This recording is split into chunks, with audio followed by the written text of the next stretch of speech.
Conditional probability देख लेते हैं। In a random experiment suppose that A and B are two events, then the probability of occurrence of event A under the condition that event B has occurred, यानी हम probability find कर रहे हों ए के occurrence की जबकि event B आपका हो चुका हो, तो इसको कंडीशनल प्रोबेबिलिटी कहेंगे।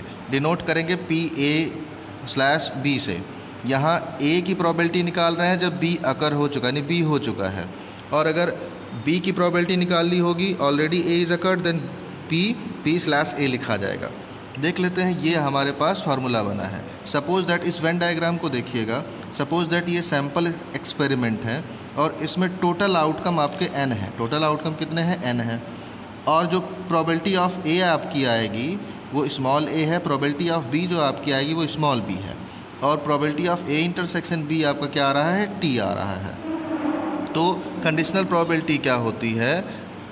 ए के अकरेंस की जब बी हो चुका हो, number of outcomes in favourable to A intersection B upon number of outcomes favourable to B.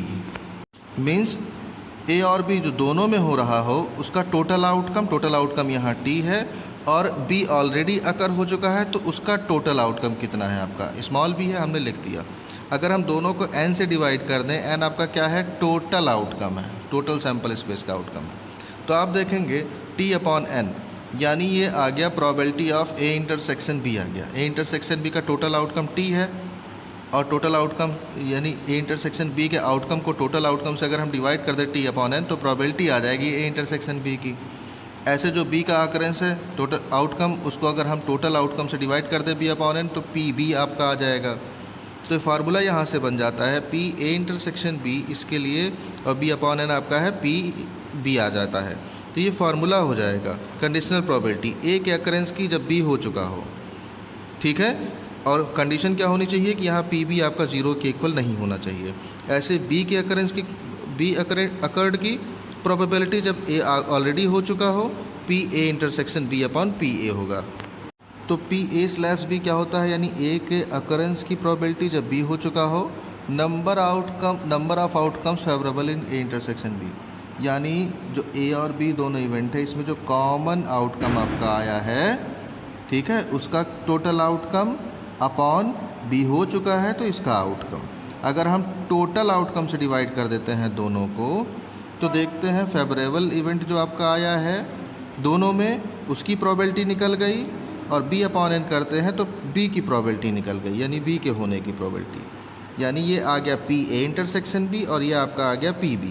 तो ये प्रोबेबिलिटी आपके पास आ गई कंडीशनल प्रोबेबिलिटी a के होने की जब b हो चुका हो, और ऐसे b के होने की जब a इवेंट हो चुका हो, प्रोबेबिलिटी आपकी होगी p a intersection b upon p a। Condition क्या होनी चाहिए? यहाँ पी बी आपका 0 नहीं होना चाहिए, यहाँ जो नीचे आपका प्रोबेबिलिटी पी ए फाइंड करेंगे ये 0 नहीं होना चाहिए। ओके, अब इस पर कुछ न्यूमेरिकल देखेंगे। क्वेश्चन नंबर 7 देख लेते हैं। पहले हमें इवेंट दिया गया जिसका सम 6 आता है, 2 डाइस थ्रो की गई हैं। सम 6 में 2 डाइस पे देख लेते हैं, सैम्पल स्पेस बनाते हैं। तो डिजिट में सम 6 तब आएगा जब 1 5 हो, 2 4, 3 3, 4 2 या 5 1 आ जाए। तो कुल मिला के 5 इवेंट हो गए। लेकिन हमें काउंट क्या करना है? बी है event that 4 is appears at least once. जो हमारे पास 36 आते हैं, आपके पास सैम्पल स्पेस बनते हैं, उसमें इवेंट बनते हैं आप में सैम्पल स्पेस में। तो उसमें से हमें ऐसे इवेंट काउंट करना है जिसमें 4 एक बार आ रहा हो। एक बार 4 4 2 बार आ सकता है। कहने का मतलब 1 4 2 4 3 4। अब 4 4 जो लेना है वो हम एक बार ले लेंगे, तो उसको भी नहीं काउंट करेंगे। 5 4 6 4, अब 4 1 4 2 हो सकता है, 4 3 हो सकता है, 4 5 हो सकता है, 4 6। एक बार हम 4 4 ले लेंगे, तो इसको काउंट कर लेते हैं। तो 1 2 3 4 5 6 7 8 9 10 11 आ गया। तो अब ए इंटरसेक्शन बी इसमें और इसमें अगर काउंट करें तो 4 2 और 2 4 केवल आ रहा है, ठीक है। अब पी ए निकाल लेते हैं। पी ए आपका क्या होगा? 5 अपॉन 36, क्योंकि ये टोटल क्या हुआ है? 5 आया है। टोटल इवेंट आपके 36 होते हैं। पी बी क्या हुआ है आपका? ये 11 आया है, तो 11 अपॉन 36। ए इंटरसेक्शन बी आया है 2 इवेंट्स। क्वेश्चन नंबर 7 में जो ए आपको दिया है वो event that sum is 6। 2 dice throw की जाती हैं। 2 डाइस थ्रो करने पर 36 एलिमेंट होते हैं सैम्पल स्पेस में, जिसमें से हमें वही एलिमेंट लेने हैं जिसका सम, जिन पे 2 डाइस का सम 6 आ रहा हो। तो 1 5 2 4 3 3 4 2 5 1 हमने ले लिया। ये ई की वैल्यू आ गई, ए की वैल्यू आ गई। कितने नंबर हो गए? 5 टर्म्स हो गए, 1 2 3 4 5। अब बी क्या दिया है?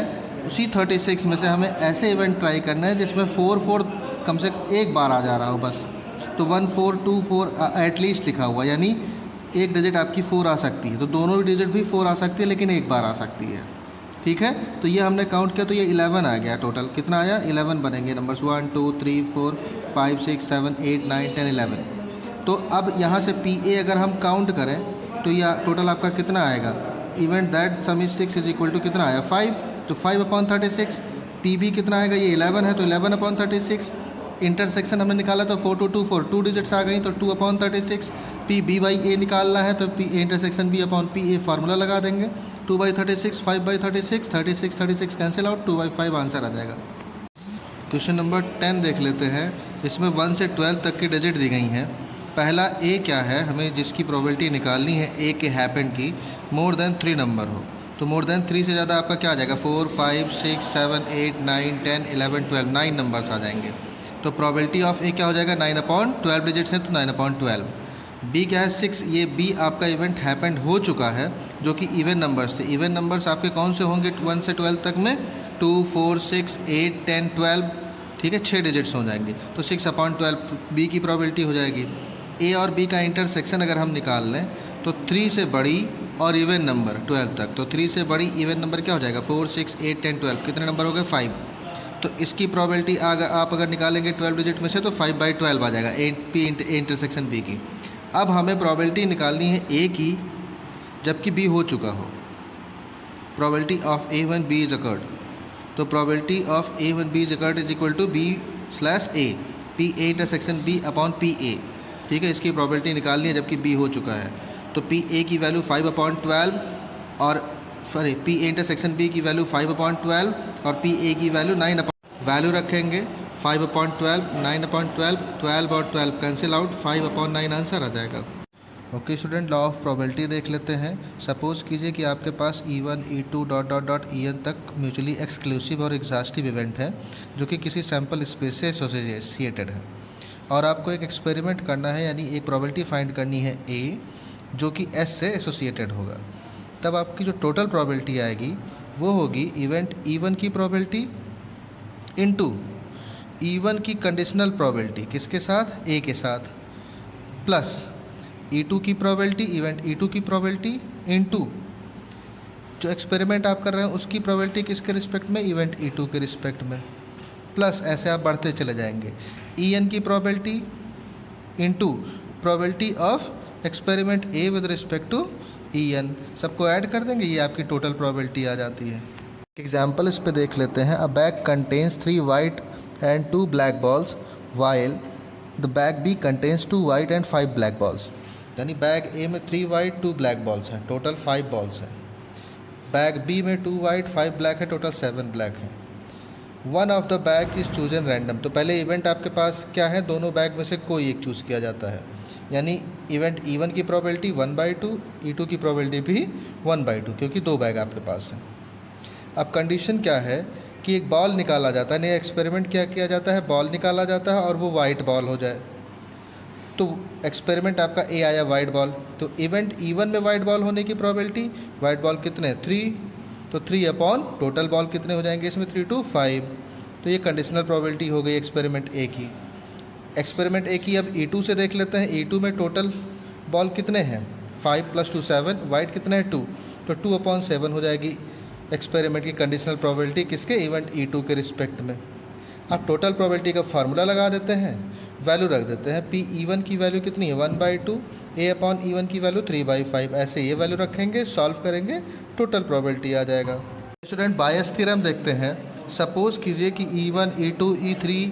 En ये म्यूचुअली एक्सक्लूसिव और एग्जॉस्टिव इवेंट हैं, किसी सैम्पल स्पेस S से एसोसिएटेड हैं और एक उनका रैंडम एक्सपेरिमेंट A किया जाता है, ठीक है, जो कि एसोसिएटेड होगा किसी एक इवेंट से। मान लीजिए E2 इवेंट से एसोसिएटेड है, तो बायस थ्योरम ये कहेगा कि PE2/A यानी E2 का A के रिस्पेक्ट में कंडीशनल प्रोबेबिलिटी क्या हो जाएगा? PE2 into conditional probability with E2 का अपॉन टोटल प्रोबेबिलिटीज़। ठीक है, इस पर एक एग्जांपल देखते हैं बायस थ्योरम पे। सपोज दैट कि कार मैन्युफैक्चर की 2 फैक्ट्रीज़ हैं, प्लांट हैं X और Y। एक्स में 70% कार मैन्युफैक्चर होती हैं और वाई में 30%। तो एक्स प्लांट के लिए इवेंट E1 हो गया, वाई प्लांट के लिए इवेंट E2 हो गया। तो PE1 आपका हो गया 70%, PE2 आपका आ गया 30%, फ्रैक्शन में हमने निकाल लिया। अब इस क्वेश्चन में एक्सपेरिमेंट क्या है, एक कार चूज़ करनी है स्टैंडर्ड क्वालिटी की और प्लांट एक्स से, यानी प्लांट एक्स से E1 से स्टैंडर्ड क्वालिटी की कार चूज़ करनी है, यानी PE1 की कंडीशनल प्रोबेबिलिटी निकालनी है ए के रिस्पेक्ट में, PE1 अपॉन ए निकालना है, PE1 अपॉन ए निकालना है। लेकिन दिया क्या गया है कि 80% कार स्टैंडर्ड क्वालिटी की है प्लांट एक्स में। तो प्लांट एक्स यानी E1 इवेंट में जो आपका एक्सपेरिमेंट है ए, वो स्टैंडर्ड क्वालिटी के कार के लिए है, वो कितना है 80%।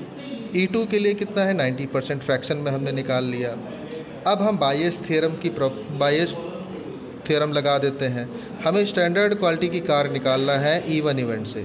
तो ये फार्मूला आपका, तो जब हमें कार चूज़ करनी है स्टैंडर्ड क्वालिटी की, यानी ए है स्टैंडर्ड क्वालिटी के लिए, with respect to E1 event से यानी एक्स प्लांट से निकालना है, तो PE1 अपॉन ए निकालना है। तो इसके लिए फार्मूला आपका हो जाएगा बायस थ्योरम के अकॉर्डिंग, PE1 यानी प्लांट एक्स की प्रोबेबिलिटी और प्लांट एक्स के स्टैंडर्ड कार की probability, conditional probability, upon plant x की प्रोबेबिलिटी इंटू उसके स्टैंडर्ड क्वालिटी के कार की प्रोबेबिलिटी कंडीशनल में, प्लस प्लांट E2 की प्रोबेबिलिटी इंटू प्लांट E2 में ही स्टैंडर्ड क्वालिटी के कार की कंडीशनल प्रोबेबिलिटी। सबकी वैल्यूज़ हमें मालूम है, फ्रैक्शन में वैल्यूज़ पुट कर देते हैं, सॉल्व कर लेते हैं, 56/83 आंसर आएगा।